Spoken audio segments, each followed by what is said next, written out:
Chapter 8 Newfound. Pressure fills the quiet schoolroom as students take a test. Eddie is tired from the night before since he spent it studying, a choice he didn't have to make.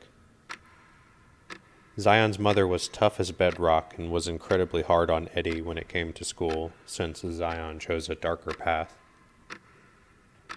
Eddie takes his test while Zion is playing basketball with his and Cruz's crews.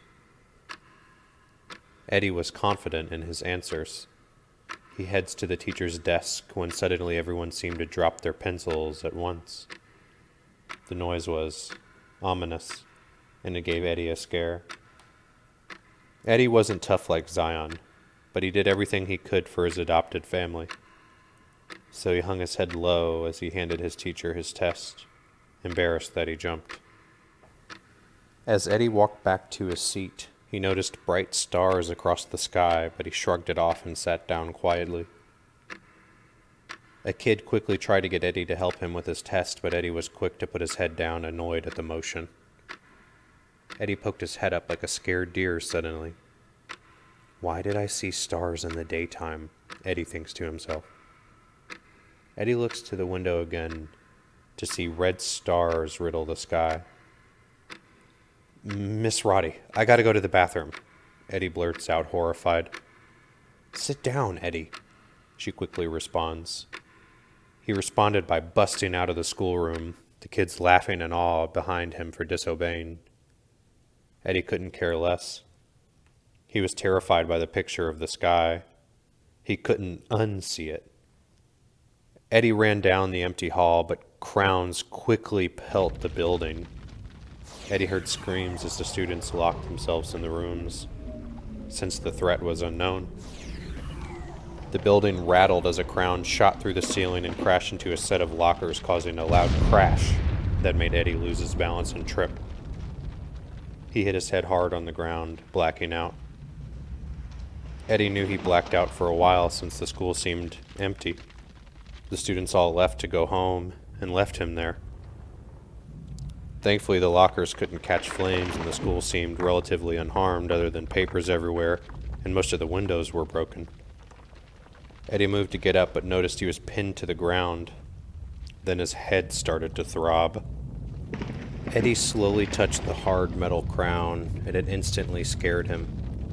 Eddie only weighed about 100 pounds, and with the crown half his weight on him, his only option was to stare at the floor.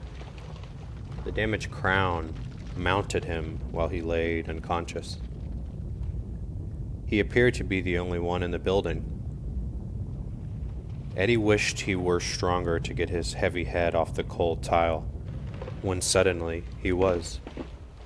He lifted up as if no crown were there, and his body felt much stronger. He felt green veins pulsing throughout his body. He seemed alarmed, but quickly noticed the crown was busy making repairs. He walked down the hallway with a strong metal taste in his mouth. Green fluid was sloshing away. Eddie felt amazing. He was answering any math questions he had by doing mental math he was never capable of before. Eddie recalled hundreds of memories in a minute, and he instantly befriended the crown. A loud shrill is heard from the other side of the medium-sized school.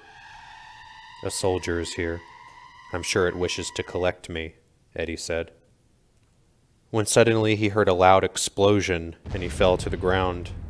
He felt like himself again, but was still able to support the crown easily. Ouch, he said to himself. What is going on? My head is on fire, but it feels so awesome. It's like I have superpowers. I gotta show Zion this. The shrills continued as the soldier gained close on Eddie. Eddie ran through the school to the main hall so he could have room for the altercation. Loud footsteps echoed behind him. Eddie finally made it to the large center-focused room that had stairs that led up to the 5th floor. To the left were the classrooms, to the right was the gym, and straight forward was the cafeteria. A female soldier in white clothing busted out of the door close behind Eddie. Orange fluid filled and brightly lit. They both stopped and stared at each other. "Miss Rockwell? What happened to you?" Eddie said to his former lunch lady. She walked towards Eddie. "Stay back, hag. I'm a superhero now. Forget you and this whole stupid school. I know everything, and I'm smarter than you. And..." She shrilled and ran at him. Without thinking, Eddie tapped the soldier's chest 3 times quickly, green energy bursting off his fingertips as the soldier is forced to the ground. Eddie's eyes were now glowing green. Eddie tried to celebrate, but an unknown force made him run up the huge flight of stairs. His footsteps echoed off the hard marble steps as he booked it upward. The soldier ran quickly behind Eddie. Only about 3 steps keep them apart as Eddie raced for the top. Eddie neared the top, and an almost sixth sense showed Eddie exactly what to do, as if he went ahead a few seconds of time to plan out his course. He fell to the top steps on his hands hard, donkey kicking the soldier. Eddie knew he couldn't win in a physical altercation, but with the pressure of his 2 strongest muscles and gravity, Eddie proved successful. The lunch lady crashed into each set of steps hard, landing hard on the crown with each blow. Sparks and orange fluid spewed everywhere until she eventually slammed to the bottom, twitching in pain. Eddie laughed, but a sharp pain in his head sent him running to a nearby classroom. He curled up in the corner and shut the door behind him as he slowly passed out. Eddie slept while Zion was dreaming about Zafson. Eddie woke up several hours later to an echoing radio outside the school door. Anyone that has been latched on to by the threat must be captured and brought to base X1TON. No delays, no hesitation, no fatal shots. We need them alive. Affirmative, the soldier shouted as he ran to the cafeteria. Eddie started to panic, but remembered he had a unique hiding spot in between the school's folding bleachers. He slowly made it to the gymnasium without making a sound. As he shimmied behind the bleachers, he brushed off his fears and remembered his dear brother Zion. Eddie was worried about him, something that has always seemed to be vice versa for the duo. Eddie pulled his phone out to call him, but was interrupted by an emergency broadcast off his phone. "Anyone who has been harbored, we pray you come to our city of hope, our net of safety, our safe haven, where you will be welcomed and adored. We guarantee safety, and we will keep you and your family safe." Eddie stared intensely as he conjured up his next plan. Terry lay still on the ground as the green fluid slowly heals his insides. "Why is his crown green?" Zion asks. "Patience, Zion. Eddie is waiting for us," Zafson responds. Most of the military died or managed to get away. Zion's attack killed about 45 men and 7 dogs. 6 SUVs, 2 buses, and a helicopter also burned black smoke into the sky. However, several service members continue to search the compound. "How do we get in?" Zion asked. "Wait 2 minutes for your vial to fill with blue fluid. Think very hard on where Eddie may be, and we will be there," Zafson responds. Zion doesn't think to argue. The vial fills to the max with blue fluid, and Zion closes his eyes. He remembers vividly how Eddie loved to hang out behind the bleachers. It was the only place he felt protected. Being abused as a child left Eddie fragile with cracks. Zion opens his eyes as blue smoke follows. Only now, he was in the center of the gymnasium. The intense pressure radiating off Zion instantly alerted Eddie. Eddie runs to his older brother. He jumps to hug Zion, but he coldly ignores the gesture. "Zion, what's going on, man? I'm like freaking out. I know like everything, and I feel really, really weird. And I may have killed Miss Rockwell, but..." "We will talk later," Zion quickly responds. "How do I get us out of here?" Zion asks. Have the child hold on to you and imagine being at Terry's side. Eddie wants to ask more questions, but already knows an entity was within Zion's crown.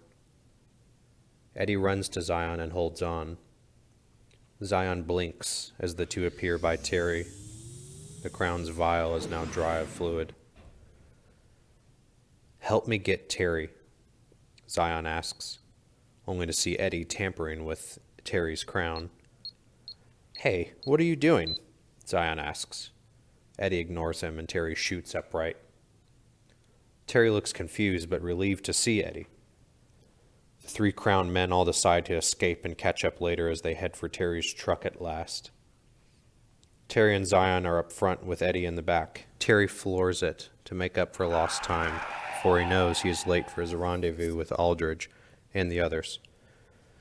Terry only feels his soaring stamina, but his green fluid was definitely lower than Eddie's. "There's this place called Hope. You guys turn on radio station 97.9. We should go there. It said to if we had a crown," Eddie says. "We heard. What if it's a trap?" Terry asks. "I don't know, Terry. I feel real sick. As much as I like this crown, I want it off me. Maybe they can help." Terry doesn't argue and turns on the radio. Zion sits quietly. Hope the safe haven is re-explained in more detail, informing people when to arrive, that only one car was permitted. However, it only mentions if you have a green crown. This made Zion snicker quietly. Everyone is tired, and with the new plan to go to Hope in Nashville, Tennessee, Zion and Eddie decide to rest before arriving at Terry's barbershop. Two cars lie in wait for Terry, laying on the horn hard when he arrives, obviously upset for the extended wait. Aldridge, his wife Mika, and daughter Casey are in one white SUV while Tim drives in a small red beat-up car alone. "I must have left without you, Terry." "I ain't waiting on you next time," Aldridge says as he pulls up to Terry. His expression turns haunted as he sees Terry's crown. "I am fine. We are all fine. Follow us to a place called Hope. Change your radio to 97.9. It's playing on a loop. We need to get out the city because it's too dangerous," Terry responds. Aldridge stares at him as he rolls the window up, flooring the gas to take the caravan's lead. Terry allows Tim to go before, clearly seeing the fear in his eyes as he passes. Terry looks to his family, nods, and heads after his friends with no intention of an unnecessary stop. 2 hours into the drive, when the caravan passes a cluster of buildings, suddenly a massive soldier charges at Terry's car. Zion can't even mutter a word before it connects with the car at top speed, causing it to crash into a tree.